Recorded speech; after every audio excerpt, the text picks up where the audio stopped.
امریکہ کی ایران کے خلاف جنگ میں بڑی ناکامی،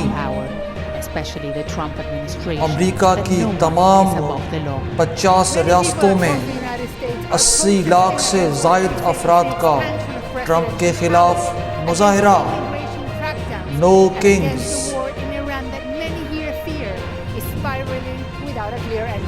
امریکہ کی تمام 50 ریاستوں میں صدر ٹرمپ کے خلاف نو کنگز مظاہرے، 80 لاکھ سے زائد افراد نے امریکہ کی تمام 50 ریاستوں میں مظاہرے کیے۔ مظاہرین کا واشنگٹن ڈی سی میں فوجی اڈے کی طرف مارچ۔ امریکہ بھر میں مظاہرے کی کال سینیٹر برنی سینڈرز نے دی۔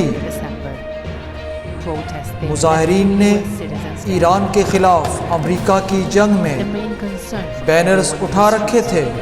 ان کا کہنا کہ یہ امریکہ کی نہیں، اسرائیل کی جنگ ہے۔ اس کے بعد تل ابیب میں 7 مقامات پر صہیونیوں کے اپنی حکومت کے خلاف مظاہرے۔ نیتن یاہو پر بڑی تنقید۔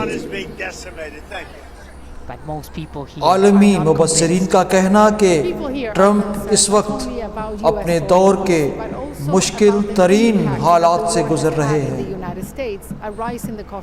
اب دیکھنا یہ ہے کہ کیا ٹرمپ اپنی عوام کا دباؤ برداشت کر پائیں گے۔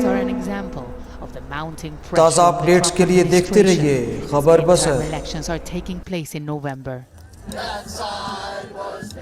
People here say they hope that boosting Democratic numbers in Congress